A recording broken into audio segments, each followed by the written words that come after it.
वैसे देखा जाए तो चीन सिर्फ नाम का ही चीन है, मिठास घोलने का काम उसने कोई नहीं किया, क्योंकि चीन के साथ आपका सीमा विवाद है, अंतरिक्ष में आपके लिए दिक्कतें हैं, और अब भारत के बाघ जो वैसे ही अब 1400 रह गए हैं वो भी खतरे में हैं। और वो इसलिए क्योंकि ये चीन का ईयर ऑफ द टाइगर है, यानी कि हर घर में जरूरी है एक टाइगर प्रोडक्ट रहे।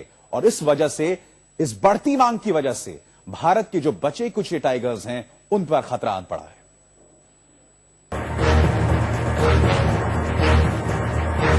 टाइगर लड़ रहा है अपने वजूद की जंग। टाइगर को खत्म कर देने पर तुला है ड्रैगन। क्या होगा इस जंग का अंजाम? एक तरफ दुनिया इस शानदार और ताकतवर जानवर को खत्म होने से बचाने में जुटी है, और दूसरी तरफ ड्रैगन है जो लगातार इस साजिश में जुटा है कि कैसे दुनिया से बाघों का सफाया हो जाए। आप ये जानकर चौंक जाएंगे कि चीन के रईस पी रहे हैं टाइगर की शराब। चीन के रईस खा रहे हैं टाइगर का कबाब। टाइगर की खाल वो सजा रहे हैं अपने ड्राइंग रूम में।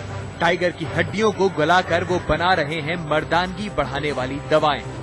चीनी बाजार में बाघों के जिस्म की मांग लगातार बढ़ती जा रही है, और जैसे जैसे ड्रैगन अमीर हो रहा है, हिंदुस्तान के बाघों पर खतरा बढ़ता जा रहा है।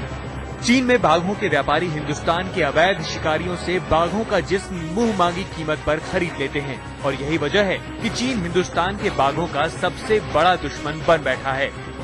सबसे खतरनाक बात यह है कि बाघों के संरक्षण में जुटी दुनिया की तमाम संस्थाओं की कोशिशों के बावजूद चीन बाघों के अवैध व्यापार पर रोक लगाने को तैयार नहीं है। हाल ही में पर्यावरण मंत्री जयराम रमेश ने चीन के पर्यावरण मंत्री से इस बारे में बात की, लेकिन चीनी मंत्री के रुख से ये साफ हो गया कि उसकी मंशा क्या है। हमने चीन गवर्नमेंट से कहा है, चीनी सरकार से कहा है कि वो टाइगर फार्म जो करते हैं, जो कैप्टिव ब्रीडिंग होता है, उसको बंद करें, क्योंकि वो हमारे देश में पोचिंग को प्रोत्साहन देता है। तो उस पर उन्होंने कहा है कि और बातचीत करेंगे। हमारी ओर से डेलीगेशन जाएगा नवंबर के पहले सप्ताह में। भारत ने चीन से बाघों के व्यापार को रोकने और संरक्षण के नाम पर चलने वाले ऐसे फार्म्स पर रोक लगाने की मांग की थी जो असल में बाघों के जिस्म का अवैध कारोबार करते हैं। लेकिन चीन के पर्यावरण मंत्री ने बाघों के व्यापार को शहतूश के अवैध व्यापार से जोड़ दिया। चीन ने मांग की कि पहले भारत शहतूश की खाल के व्यापार पर रोक लगाए। हालांकि हकीकत ये है कि भारत ने पहले ही शहतूश की खाल के व्यापार को अवैध घोषित कर रखा है, लेकिन तमाम कोशिशों के बावजूद चीन बाघों के संरक्षण को लेकर संजीदा नहीं है। एक उदाहरण की मिसाल के तौर से उन्होंने ये टिबेटन एंटीलोप की बात की, वो जो शहतूश डिमांड है, पर मैंने उनसे कहा कि आप टिबेटन एंटीलोप और टाइगर का तुलना नहीं कर सकते हैं। ये बिल्कुल थोड़ी हंसी मजाक की बात है कि हम टिबेटन एंटीलोप की बात करें टाइगर की तुलना में। टाइगर ही एक अलग सा मुद्दा है।